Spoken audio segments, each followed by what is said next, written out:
What's up, YouTube? This is your boy Raymond, and I am back with another video for y'all.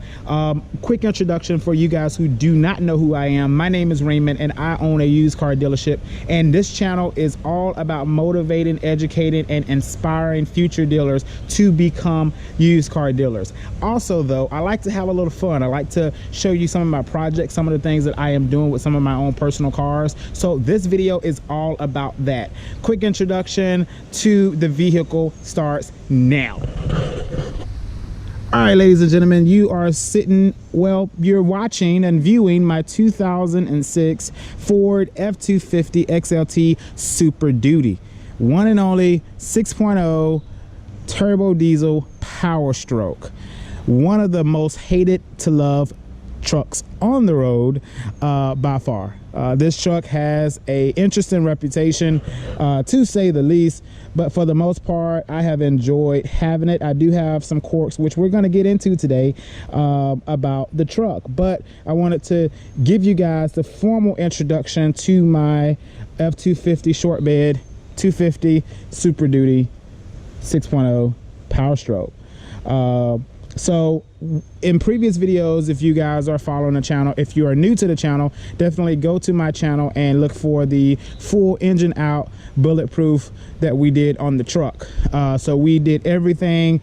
We did a EGR delete, we did new lifters, new push rods, the oil pump had already been changed out, the injectors had already been upgraded, so nothing was needed there. We also replaced a lot of the seals, a lot of the O-rings in the engine. We also went into the bed pan up under the actual engine to replace the seals there. Valve cover gaskets, all of that stuff completely redone. I think actually though the valve cover was already pretty good. I think they had already upgraded it. So anyway, this truck is fully bulletproof, fully protected against the engine literally blowing up. So I have driven the truck now for about 400 miles. I drove it yesterday down to Columbus from Atlanta. She did pretty well. Very nice, smooth ride. One of the things you'll know about the I think they redesigned in 2005, 6, 7. They ride so much better than the 99s up to 04, I think. Those were the 7.3. Whole new suspension, but this truck rides very well for the age. Now, mileage on the truck, I bought it at 319,000 miles. I had already knew that I was going to bulletproof this thing, so I wasn't concerned about the miles per se. I just was concerned about rust and things of that nature. But I think here's where the video gets interesting. I think this is where I went wrong with the Super Duty. You see what that is? That's the XLT model. This is the base. This is the bottom of the barrel. This is the work truck for the F250 Super Duty. The XLT is bone bare, man. There is no comfort features in here at all. It is literally power, reliability if you have it bulletproof, and a bed to work. So I'm gonna go ahead and give you guys a cold start. I have not started the truck at all today. So you guys will get a cold start with the 250. So without further ado, let's get in here and make it happen.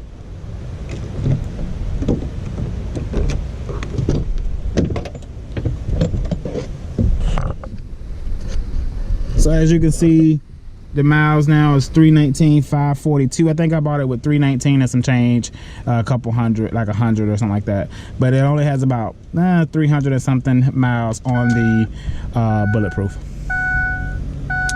It has not been tuned yet, so you will see the check engine light stay on. And I'm gonna take the camera out and let you guys hear the engine, I guess.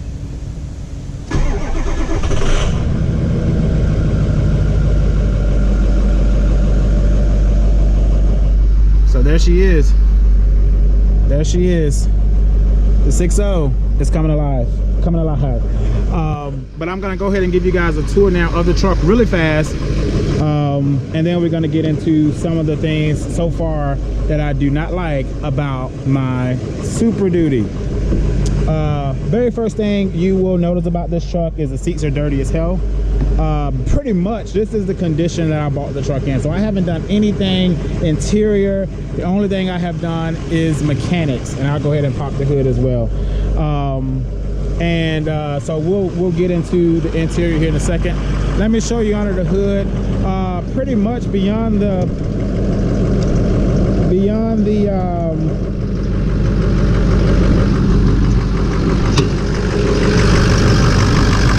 there's no upgrades on the piping or anything. All of this is stock. We still got the regular air filter on here, so that is stock. Pretty much the only thing that I've done on this truck, and when I bought it, it was bone stock. So the only thing that has been done is the bolts, the lifters, the rods, the oil pressure, oil pump, making sure that's good, clearing all the leaks that was up under it, and we did the EGR delete, and we did the injectors are already good. So that is the under the hood. Give you a better view.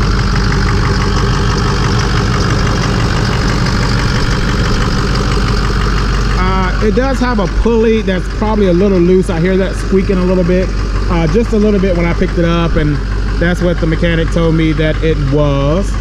It is stock suspension. It's not lifted or anything at this point. That is one of the goals.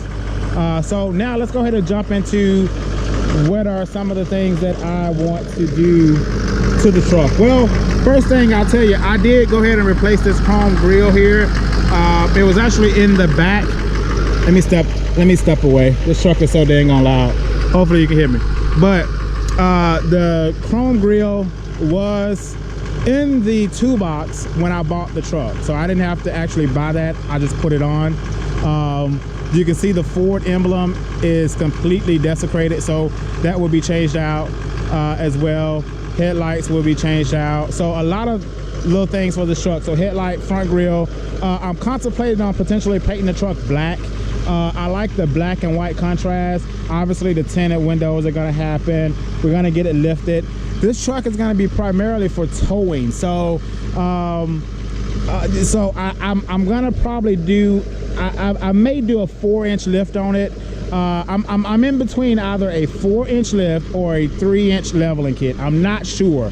I know the leveling kit I think would be cheaper to do, and then we're going to run 20 by 12 and a half, or 20 by 12 rims on 35 by 12 and a half all-terrain tires. I think I'm gonna go all-terrain. I own a Jeep Wrangler and I have mud tires on that, and those tires are so loud, the mud tires. So I think I'm gonna do all-terrain because, again, I'm gonna be towing. I'm gonna be in this truck for long hauls, so I really want it to be aesthetically appeasing, but I also want it to be functionally capable and comfortable.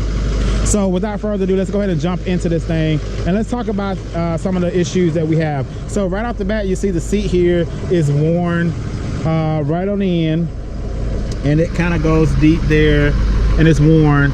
All in all, the cloth is dirty. I don't like this because it feels like, you know, it feels too much like a work truck. I'm gonna take this out and put the center console in. So pretty much I'm in debates of just changing this whole interior.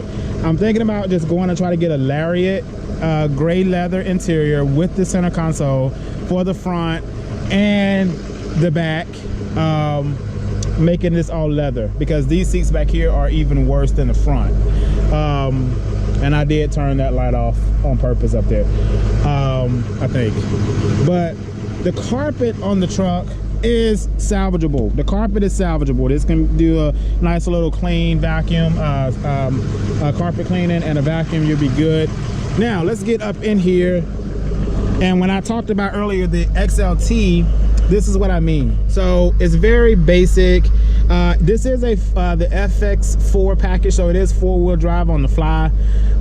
It works, and got the 06 disc CD changer still on the dash, And one of the things I do not like that I just found out yesterday when I drove this truck is there's no circulation on the climate control on the XLT.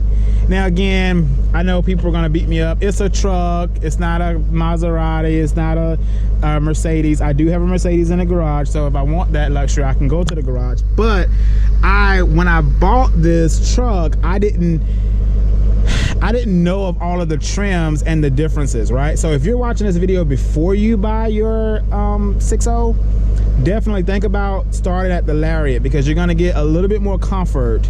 Lariat comes standard with the leather versus the cloth, and you have a digital climate control. I'm okay with circulation being manual, but there's no manual circulation at all. So the ventilation is literally outside. So if you're driving this truck and asphalt is being paved on the left side of the road and you're passing by it, you're going to get all of that smell in the truck, and there's no way to keep that out except for turn the air off. So that's something to think about that I did not know, and it really bothered me yesterday. I was literally about to just sell this shit and get a Lariat, but I've calmed down from that. I've accepted the fact, and that's something that maybe we can improve. But it does not have the blend door, I think, for the dual climate control. But I'm doing more research to see, is there any way to close? But if it don't have the blend door, I don't think it can close from the outside or whatever. I don't know, but that's something I'm researching. If you know something about that, definitely drop that in the comment section to let me know if that's a capability. I would love to know that. But yeah, this is a 6.0, man. So I hope you guys you know, like so far some of my input on the 6.0, some of the things that I plan to do to my 6.0. And yeah, I think that it's a good choice if you are looking for a reliable turbo diesel, if you're willing to get it bulletproof. If you're not willing to get it bulletproof, then they're gonna be, from what I hear, a pain in the butt. So far on this truck, I have invested about $8,500 with everything that I've done, labor, parts, material, and I'm not done yet. I have a weak compressor in this truck. That's gonna be more videos to come, so I'm probably gonna change the compressor out. I'm gonna change the steering box out as well, because there's some play, and I'll show you that real quick. If you're looking at a truck, especially if it's a truck that you're thinking about towing in, you definitely want to, you know, there's a little play. Like right here, there's no tension there, right? Tension comes in about right here, right? So all of this is just play in the wheel, and that's going to be your steering box for the most part. And alignment is not going to fix the play in the wheel. Alignment fix, like if it was tension all the way around, right, all the way around, and there was no play, then your steering box would not be a factor. But this truck will get a new steering box. And again, it is it's a 2006 and we're in 2020, so it is a old truck. So that with 300 or something thousand miles on it, so that steering box is sure needing to be changed out. So the steering box and the compressor, that's all I need for the mechanics up under the hood. Both of those will probably run me another 600 bucks with parts and install. And so that's what we got. So thank you for watching. Go ahead and smash that subscription button if you want to follow this Super Duty, if you want to see it change from here. This is the beginning, this is ground zero, this is the way I bought it, with the exception of the mechanical stuff up under the hood. But cosmetics, this is the way it looked. And so if you want to see a 6.0 transform before your eyes, this is the channel for you. Thank you for watching, and I will see y'all on the next one. Peace.